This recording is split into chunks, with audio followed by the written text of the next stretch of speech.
Mr. Begley, members of the board, we do have 5 items for board discussion this evening. Our first 2 items, courses of study and adoption of materials, will be covered by Mrs. Aug this evening. So at this time, I will turn it over to her. Thank you, Mr. Smith. Mr. Begley, members of the board, I am going to talk about courses of study and adoption of materials tonight. I listed these items separately on the agenda, but they are very much related because I'm looking to make some updates to district practice and process. So let's start first with courses of study.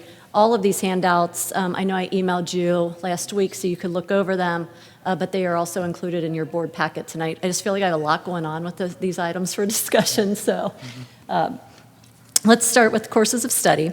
So courses of study typically contain the standards taught in a content area, K through 12. Prior to Ohio adopting state standards, local districts created courses of study which needed approval from the state superintendent. That was a really, really long time ago when that practice was going on. So there is no longer, or this is no longer required, and the practice is out of date. I'll give it back. In fact, I did quite a bit of research of other districts, and only one other district had a course of study link on their website, and it actually took me to state standards by course. So currently, our courses of study are the state standards typed into a document, most of which are over 100 pages long. The upkeep of these documents is time-intensive, tedious, and in this digital age, really not necessary. The documents are PDFs, they're static, and may not have the most up-to-date information in them. Additionally, I mentioned the PDFs, which cannot be translated very easily. And that could be a barrier for our English learner families, so we want to update that in this process as well. We do want to keep courses of study, but we've been working to modernize them, and I would like to start bringing these updated versions to the board over the next few months so that we can add them to an updated web page. And I'll work on that web page. I've done a mock-up. I shared that with you too. But that is more of a summer project for me. So I'll be bringing these to you over the next few months to maybe have it complete by July 1. Tonight, I have brought the math and science courses of study for your review. We could have moved away from them, but we felt like there were benefits to keeping them, including easier access to course information and resources for our parents, students, and others visiting our webpage. So this leads me now to my next item, which is adoption of materials. So included in these updated courses of study will be the district's adopted core curriculum and resources for the course or the grade level. This past summer, I spent quite a bit of time watching Ohio Materials Matters webinars. I know it sounds like a good time over the summer, doesn't it? They were put out by the Ohio Department of Education and Workforce during the 23-24 school year. The purpose of these webinars is to support districts across the state in selecting high-quality instructional materials and highlights best practices in making those decisions. Fairfield has a very strong process, and we already do most of the things that they suggested. However, one piece that I think we need to start incorporating is official board approval of selected materials. So I would like to bring those to you as an item for board discussion at the end of our adoption process.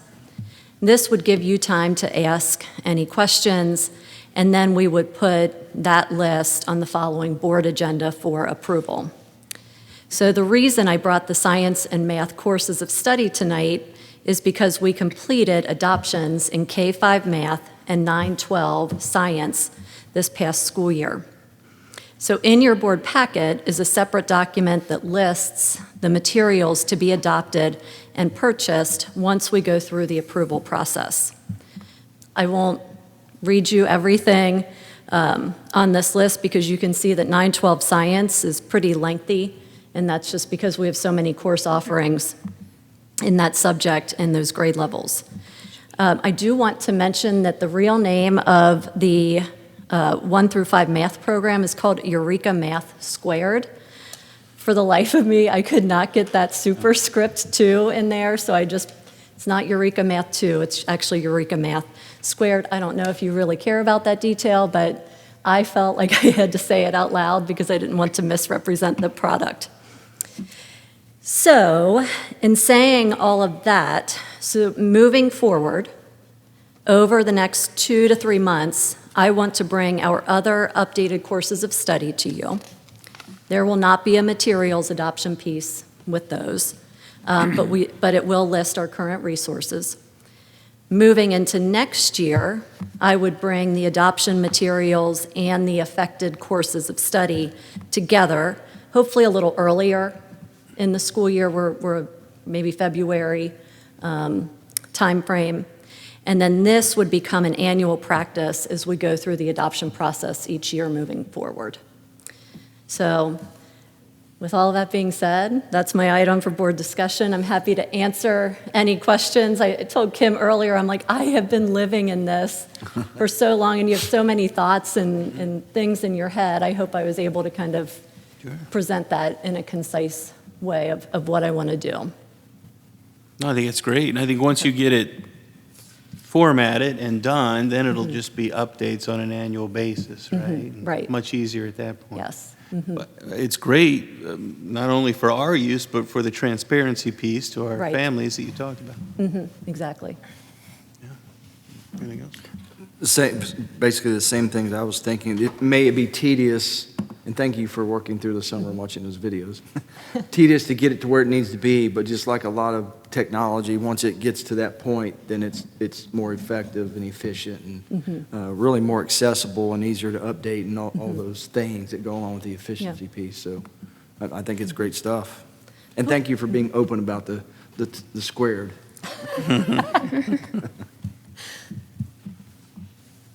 Anything else? Thank you. Thank I just found it, so. No, Jason didn't help me any. I think we trust you completely that whatever you recommend, Okay. Thank you. we're good with it. Or I am. Okay. Well, these will both be separate items for your approval on the next board agenda. I just wanted to say that I learned from my wedding being A squared, that if you do the little caret 2, that's how you write it out without actually having it as a square. So it's a little up, like, arrow 2. I did not try that. It's okay. I didn't know that either. I had to Google it on the internet because I couldn't figure out how to do it on, like, Canva and stuff. And I was Yeah. like, I just wanted to say A squared. Anyways, I digress. Thank you so much for working on this. I really appreciate the transparency and you always being up forth and forthcoming with all that information. And I think it's really good for us and the community to be able to see this information. So thank you very much. Okay. Thank you.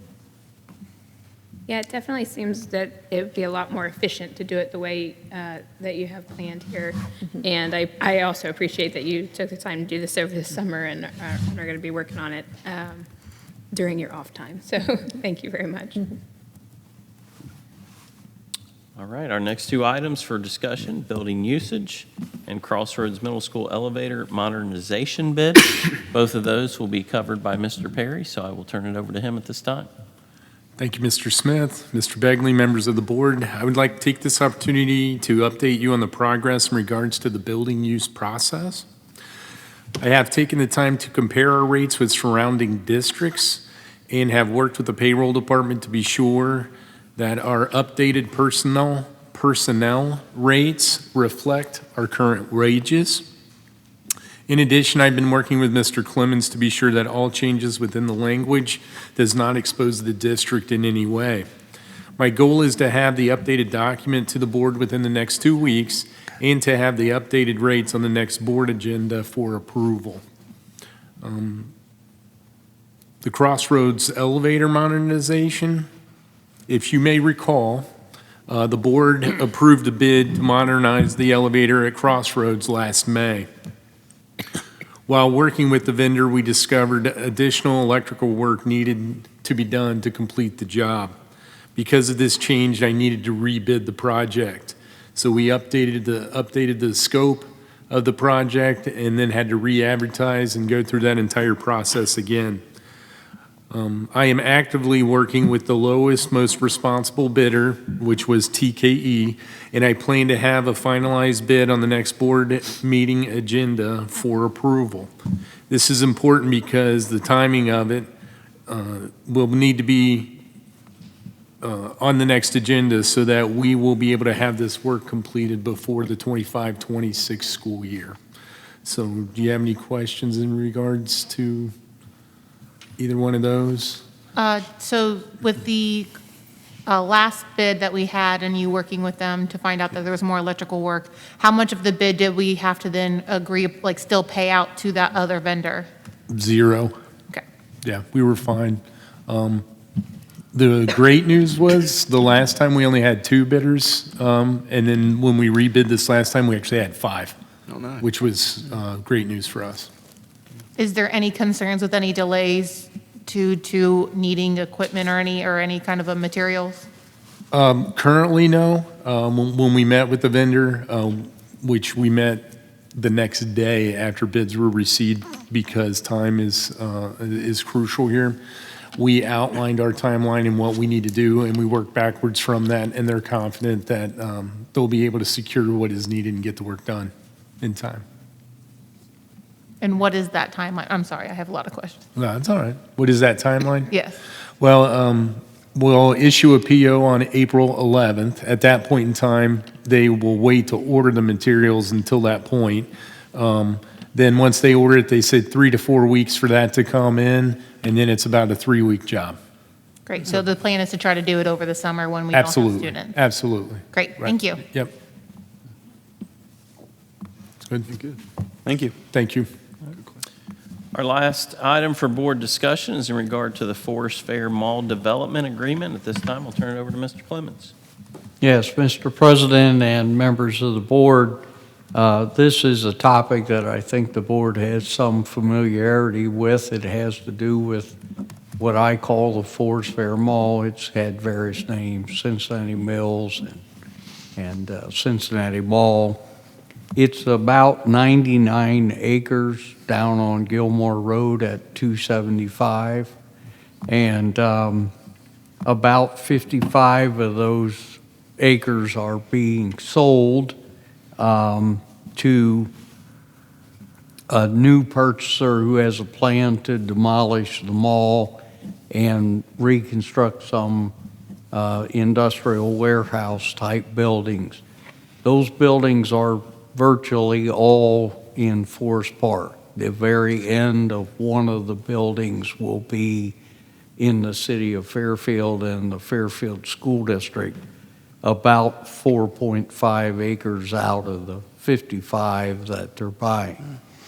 And the reason for this development agreement is that in the early 2000s, when the mall was redeveloped by the Mills Corporation, there was an agreement made that our board then and treasurer insist upon that if, in conjunction with the TIF that was formed then, if you get to keep the base value of the parcels that exist at the time the TIF is created, the TIF affects only increased value. Well, unfortunately, as we all know, the value decreased, and we had a make-whole clause saying that if it decreased, the developer would make us whole, or the subsequent owner of the mall. In about 2009, it started being delinquent, and frankly, it was such a depressed asset that there wasn't much choice in trying to collect because the debt that that property carried exceeded its value.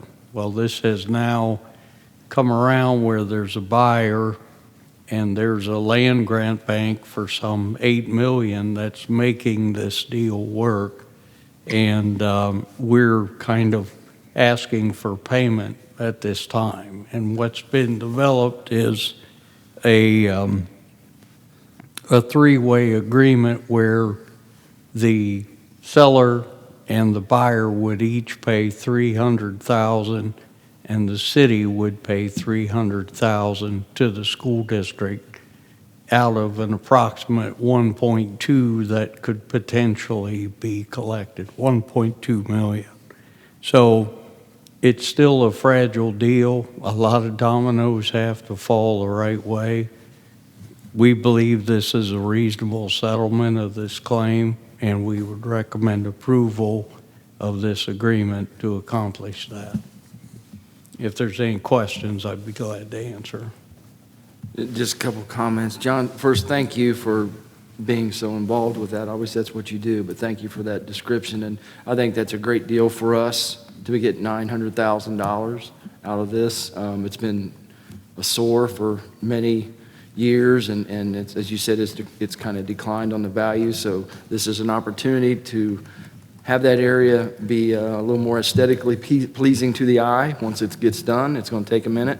But thankful for the grant that you mentioned for about $8 million to help demolition it. So I think this is, nothing's perfect, but this is as close as I think we're going to get because of the longevity of where it's been so far. And like you said, there are a few more dominoes that need to fall, but I think this is a tremendous deal. Okay, thank you. Any other comments?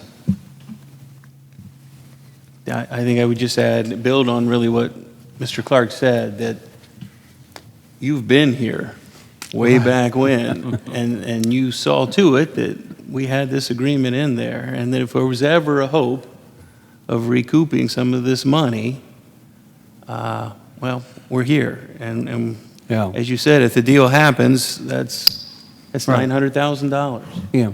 The other two school districts that are involved in the project, Winton Woods and Northwest, did not have this clause in the agreement. So we're the only school district that's being paid out of the reduction in value that's occurred over the years. So it's working out fairly well. Thank you for your efforts Yes, on thank behalf you, of the Joe. district. Yes, sir.